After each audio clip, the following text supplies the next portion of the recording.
Our state has some incredible problems. My name is Lynn Hinderaker. I'm here to talk about that with you and talk about the trends that have shaped this state and dragged us in one direction or another. We're not really we're not realizing the dream we had way back in the early 2000s or even around 2008 or 9 or 10. My name is Lynn Hinderaker. Welcome to WowBiz Nebraska. We're going to get it on right now. If you or your community has done anything particularly innovative, something new and exciting and fresh, we want to know about it right here at WowBiz Nebraska. So I got to reiterate to you, send me a short paragraph, some backgrounder, whatever you want to do.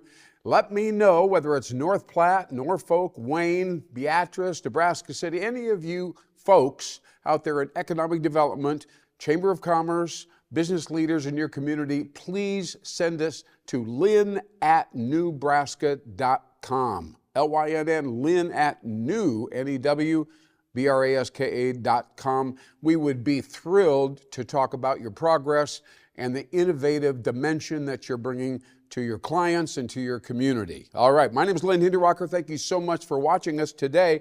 And you know, I got to hold this up because it speaks to innovation. And this is, of course, what I just mentioned, talking about the importance of it. You know, 91%, I don't know if you've heard this statistic before, but 91% of young workers, goodness knows here in Nebraska, we are interested in those people.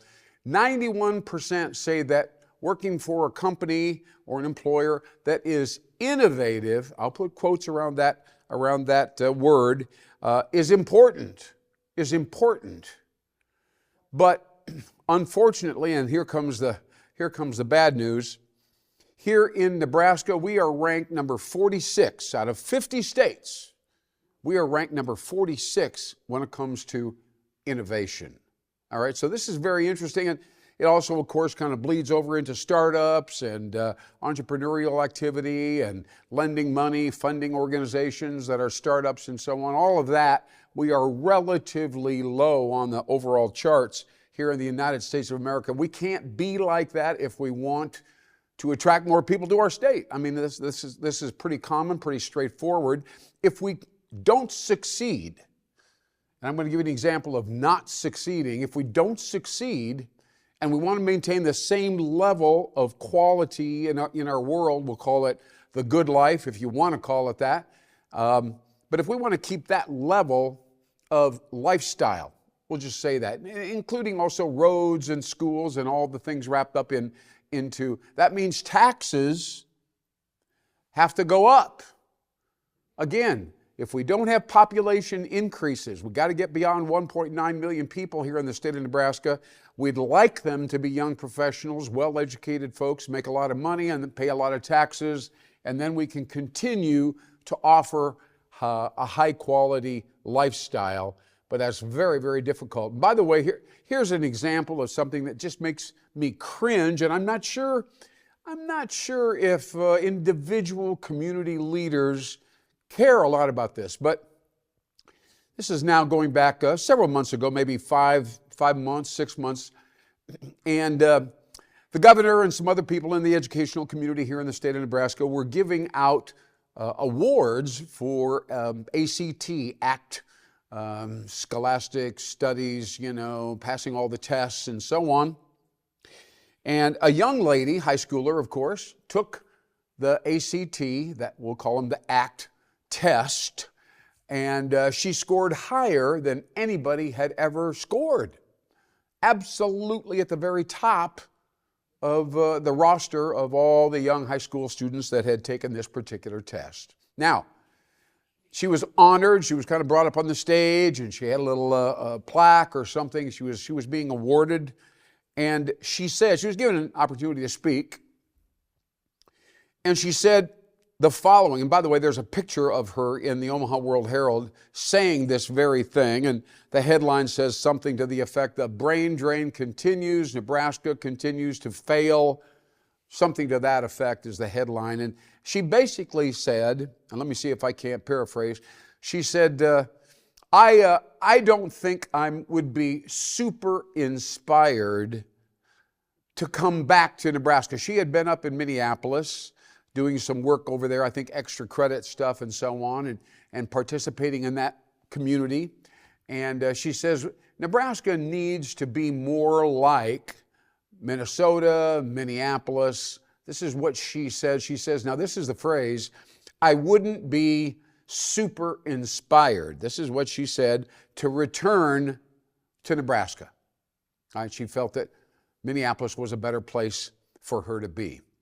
Now, I just cringe at this, and yet when I talk to people around the state, it doesn't matter really, I'm not going to name names, but I'll bring this up, and ask them how deeply they go into, how conscientiously they create plans to attract these kinds of people. I'm talking about young workers now, well-educated knowledge workers, you can call them that, and what their efforts are to reach out to these individuals.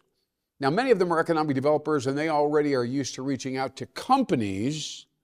But we've learned here in the last few years, since the pandemic, the question that companies ask typically as somebody reaches out to them from, I don't care, Valentine, Nebraska, whatever it is, and they say, we'd love to have you come and join us. We have a great community here. And they say, interesting. Do you have and they mention some, usually it's software development people. Do you have these kinds of people there? Or how many of these kinds of people do you have there in your community? And there's a lot of hemming and hawing. I'm not sure. I think we have maybe we need at least 20 to 25 of those people to be able to do what we want to do with our company and the products and servicing and creating value to our customers. So sorry, we're not going to be moving there anytime soon because we want to be able to move into a community. Again, this is obvious, where there are people that we can call upon and hire them and weave them into our staffing and so on, and go ahead and move up and kind of go up a level. This is what they're thinking. We're back here going, we don't have hardly anybody like that. We don't have anybody with that background, I guess, and et cetera. See? So this combines with what I just mentioned a little bit earlier about the lack of, we don't really care about innovation, and I'm not exactly sure, and please don't quote me too much on this, but I mean, there is a statewide view. There is a statewide view, no doubt about it, that we need to grow this state.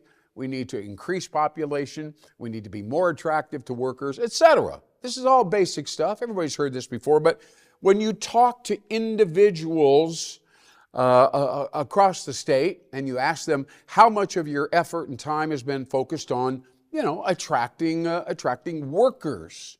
I didn't say attracting companies now. I said attracting workers. And I must say probably 80% of them say, we don't do that. We've never done that. We don't know how to do that. We wouldn't have a clue who we're supposed to try to attract. We wouldn't know how to go about doing it. Who are we supposed to call upon? I don't know. I guess that's not for us. We don't have to worry about that. We're just going to focus on whatever the city council tells us we should spend some money on. We go do that, and that's it. That's it. So it's a real sad situation because the state is under tremendous pressure to do something, and the local level, they kind of have given up and don't feel that is an objective that they can even embrace. So this brings us all back again to innovation and new product development and so on. I'm going to talk with you a little bit about that, but I'm going to show you art. Now, I know this is way out in left field for most of you, but I'm going to hold this poster up. Kind of an unusual poster. Has kind of an unusual headline. As you know, it says 90 minutes to take off. Well, what does that mean? That means that something is happening. That means there has to be a sense of urgency. We're reaching a point now where we have to do something. We have to do something here in the state of Nebraska that we haven't done before. Secondly, there's a subhead here. It says a mini book. This is the cover of a mini book about the art and science of innovation. Very interesting. Both art and science, both left brain and right brain. That'd be another way to say that. Now look at this piece of expressive art. This is not realistic art, of course. This is just expressionistic, I think is what they call it. But if you take a look at it right now, I think you'd agree there's movement there. There's movement, like a vehicle, like a Maserati, that's taking off. There's movement from left to right in this particular image. It's so interesting, you see, because what we need to do here in the state of Nebraska is we need to move. We need to move from where we are and stop thinking about the past and move right off the cover of this book right here. So innovation is a key issue, and this kind of art is simply a symbol of the kind of interesting, imaginative, creative, out of the box, all that kind of stuff. Here's another example. This is a flyer, a promotional flyer from Nebraska, but you'll see something here that's kind of interesting. You'll see a headline here with 6 artistic images, each one of them distinctly different from the other, right? But you also see something numeric, 1 through 6, a little block right there on top of the abstract imagery or art. Now this is really very interesting because the art, is all over the place. It overlaps. There's different colors fusing together in unpredictable ways. But then when we have the 6 blocks on top of it, we immediately start counting 1 through 6, of course. And so we move into a left brain, kind of a sequential mode, isn't it? Kind of a sequential mode. And yet the background, the backdrop of these numbers is anything but sequential. And it goes in all kinds of very interesting places, and it's very intuitive and imaginative and so on. Well, anyway, I just want you to think about how art, this is a question that we're asking the Union of Contemporary Art in North Omaha. How does art fit into Nebraska's evolution? I think we're trying to question that. And what's the point of it, really? And is there some key idea from A to Z? Are we supposed to figure it out? Is it logical? Or is it something that makes us feel great, cool, interesting, imaginative, not mundane, the opposite of that, and so on? And I just wonder if now isn't the time for expressionistic art to move into and across the state of Nebraska, because when we look at that, we go, this is a very sophisticated thing. This is something other than the normal average stuff that we see, signage, turn here, turn there, etc. Even around the restaurants and around the entire place, out on the sidewalk, etc. I think art may have an important role in the evolution of the state of Nebraska, and maybe in a critical role insofar as attracting these workers that I just mentioned a little bit earlier. Wow. Now, listen, another interesting thing that is emerged, everybody kind of knows this, but nobody seems to be succeeding with it. They don't know how to implement it, and I'm going to show you a cover here of a magazine. It's a little bit older, this magazine, but it's got a wonderful word, wonderful headline, of course, and a wonderful, kind of a headline there, I guess. Econets, right? The conglomerates of the 21st century. Econets. Now, what is an econet? I think we all understand that an ecosphere, that people, it really is energy. It's about energy. And about some piece of energy over here, an idea, a theme, a concept, a product, a destination, a vehicle, whatever it is, and somehow, they all connect, right? And somebody who owns a business way out in central, western Nebraska, Grand Island perhaps, and somebody else over here in Omaha, and now because of the internet, right, all kinds of interesting energy, new energy. And by the way, have you ever been with a small group and they're chatting and they start brainstorming together and they go, wow, that was a cool idea, I thought about that. And somebody says, yeah, and I also came across this, and they start to connect the dots, right? And then what you see is 2 + 2 = 5, right? You see energy emerging somehow out of the blue, right? And this is how companies like IKEA, or the glass, what are they, Webley? Well, I can't quite remember right now, but glasses online, and this is how they create products and services that generate double-digit growth every year. It's an incredible thing. Now, we are close here to our promotional period. I just want to visit very, very briefly and let you know, at the end of this show, right after our promotional segment right here, we're going to talk about growing your company and growing it rapidly. And what are the components? What actually goes into, I'm not talking about kind of cranking it out and doing pretty good and we're hanging in there, doing okay. I'm not talking about that. I'm not talking about that. I'm talking about now, there, here, right now, all right? That kind of mentality, that mindset. So we'll hang in there closely and we'll be talking to you very soon. Now, there's a segment, most of you know by now know that Nebraska exists here in the Omaha area and across the entire state, by the way. And there's a division or kind of a segment, a department if you want to call it, called Nebraska Now. You've heard this before, of course. It's a division of Nebraska, which is a large consulting firm, but Nebraska Now is an eco-net, right? That's what this is. Now the key, there's lots of people who like to get together, have a meeting, chat, visit, what do you do? This is what I do. My boss might be interested in that, whatever it is. But what happens is these groups kind of fall apart. They're just there to chat with each other, have a cup of coffee, whatever it is. But eco-nets, just like the word on the front of this magazine, means that they act. They're responsible to each other. And anybody who joins an eco-net, like Nebraska Now, they're responsible for this person, and those people are responsible for this guy and me and him, right? And this is a very important idea. It's interdependence. This has never really happened. Now, people have played with it. They have an idea. One of the cool things about an eco-net is the fact that it kind of changes the mentality and the psychology of the business owner. It's not just, hey, we got a good project, here's a referral, call this guy and try to sell him, I think he'll probably buy it. It's not that. It's much more than that. It's who are you becoming, right? And what do you stand for? And how is that changing?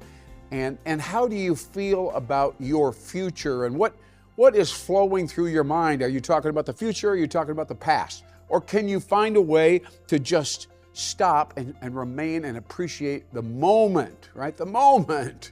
This is, I think, called mindfulness would be an example.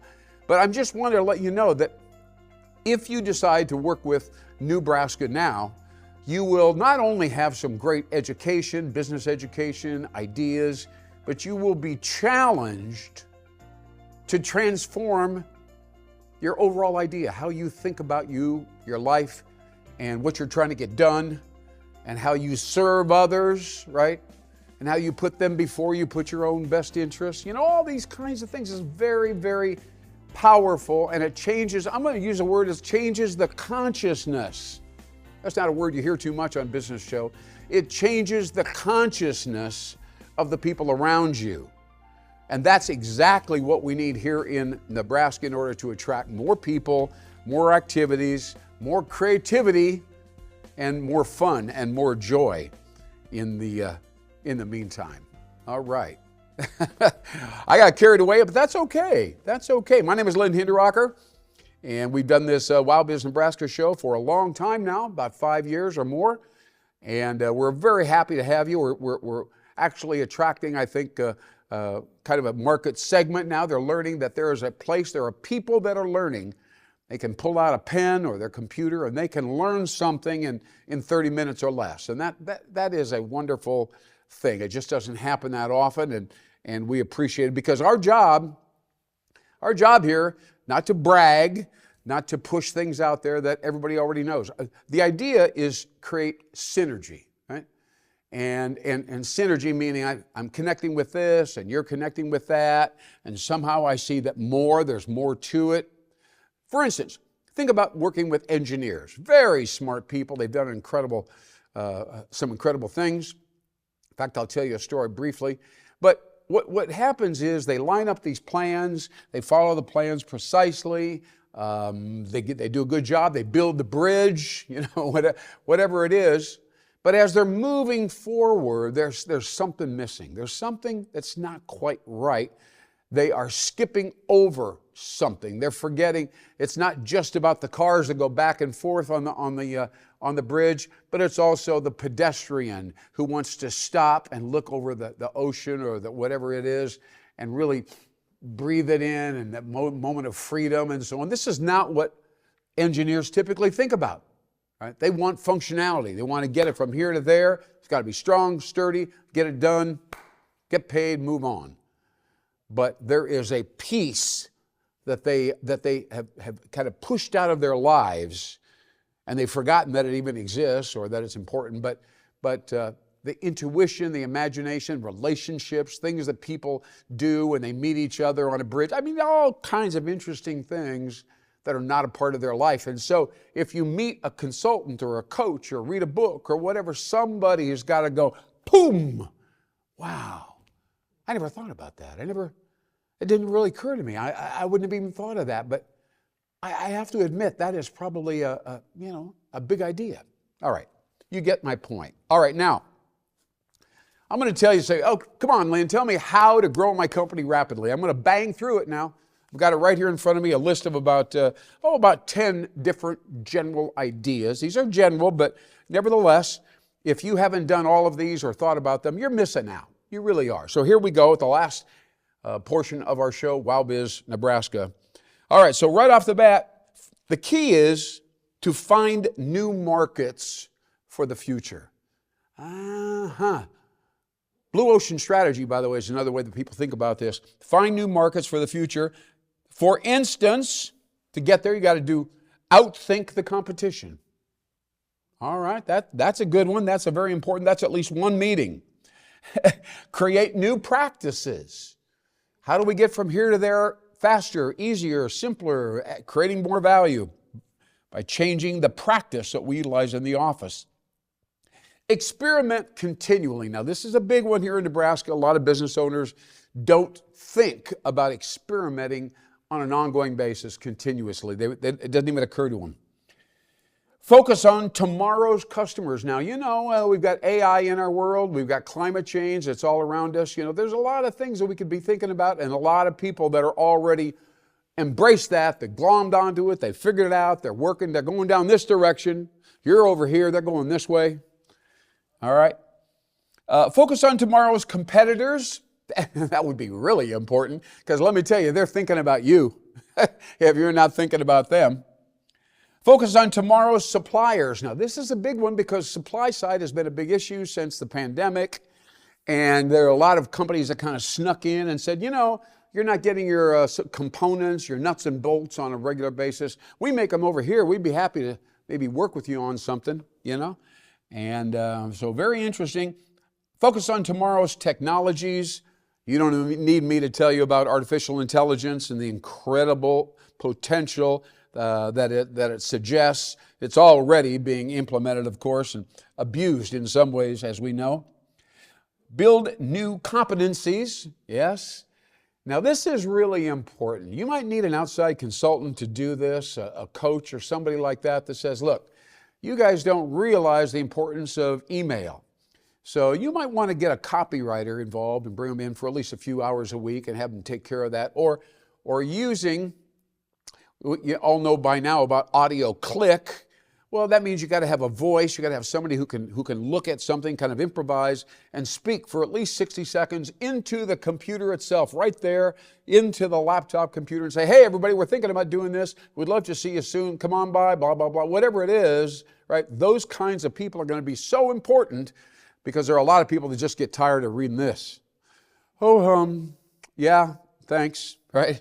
And moving forward quickly, decentralize resource allocation. Now, this is so, you see somebody say, we need a VP of marketing, right? Remote. So we don't care whether you live in Indiana or you're out in Costa Mesa, California. It doesn't really matter. Just, get out there, but get the job done. That's all we care about. I don't care where you're at. You have a remote location. Doesn't matter. You're a resource. And that's important to us. That's what matters. And then finally, assure employee values alignment. That's a big mouthful, but what it really means is, does everybody who works with us, even if it's just a couple people or the whole base, buy into the values of the company, right?